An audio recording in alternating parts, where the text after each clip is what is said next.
মিথিলার কান্না, তাহসানের নতুন সূর্য, একটি প্রেমের জুটির দুই ভিন্ন পরিণতি।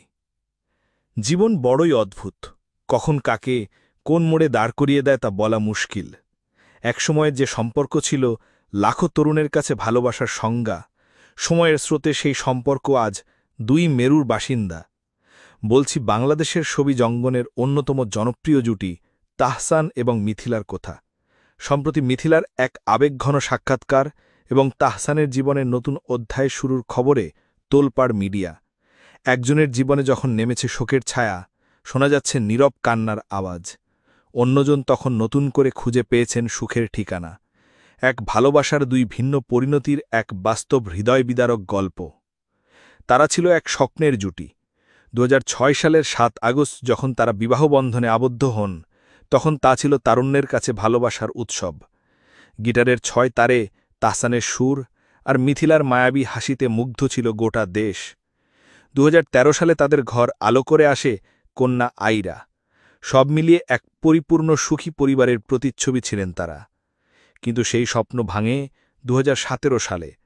এক ফেসবুক পোস্টে তারা যৌথভাবে জানান ১১ বছরের সংসারের ইতি টানার কথা। লিখেছিলেন, আমরা বুঝতে পেরেছি দুজন মানুষ যার যার জায়গা থেকে দুই ধরনের জিনিস চাই। তাহসান লিখেছিলেন, সমাজ কি বলবে এই ভয়ে অভিনয় করে সারা জীবন কাটিয়ে দিতে আমরা একমত নই। এই ঘোষণা ছিল ভক্তদের জন্য এক বড় ধাক্কা। কিন্তু এই বিচ্ছেদের পেছনের গল্পটা ছিল আরও দীর্ঘ এবং যন্ত্রণার। সম্প্রতি এক পডকাস্টে মিথিলা জানিয়েছেন, বিচ্ছেদের আনুষ্ঠানিক ঘোষণার আরও ২ বছর আগে, অর্থাৎ ২০১৫ সাল থেকেই তারা আলাদা থাকছিলেন। এই ২ বছর মিথিলা অপেক্ষা করেছিলেন, আঁকড়ে ধরেছিলেন এক ক্ষীণ আশা। তিনি বলেন, আমি অপেক্ষা করেছি, ভেবেছি যে এটা ঠিক হয়ে যাবে। কিন্তু ২০১৭ সালে এসে সিদ্ধান্ত নিতে পারলাম যে সম্পর্কটা আসলেই কাজ করবে না। আমি তখন অনেক অল্প বয়সী এবং মা হিসেবেও তরুণী। আমার একটা ১ বছরের বাচ্চা। আমার মানসিক অবস্থা ভালো ছিল না।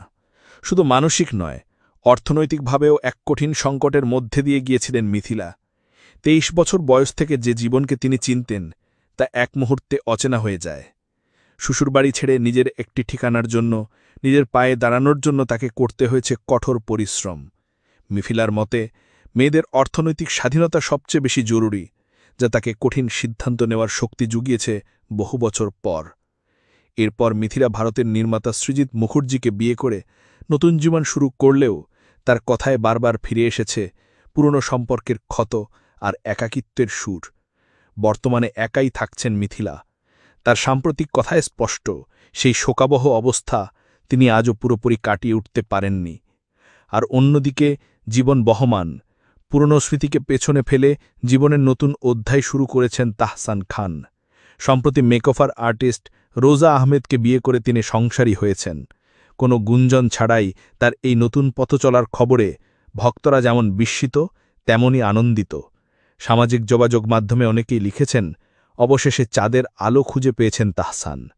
তিনি মেয়ে আইরাকে আগলে রেখেছেন পরম মমতায়, নিজের জীবনেও খুঁজে নিয়েছেন নতুন সুখ। একই গল্পের দুটি চরিত্র, অথচ দুজনের পরিণতি আজ কতটা ভিন্ন। একজন যখন অতীতের ক্ষত নিয়ে এখনও ভারাক্রান্ত, অন্যজন তখন বর্তমানকে সাজিয়েছেন নতুন করে। সময় হয়তো অনেক জখম শুকিয়ে দেয়, কিন্তু কিছু স্মৃতি আর কিছু দীর্ঘশ্বাস হয়তো চিরকালই থেকে যায়। সত্যিই জীবন কখন কাকে কোন পথে নিয়ে যায় তা বলা মুশকিল। তাহসান এবং মিথিলা দুজনের জন্যই আমাদের শুভকামনা। তারা নিজ নিজ জীবনে সুখী হন, এটাই প্রত্যাশা। আজ এ পর্যন্তই। বিড হিটসের সাথেই থাকুন। ধন্যবাদ।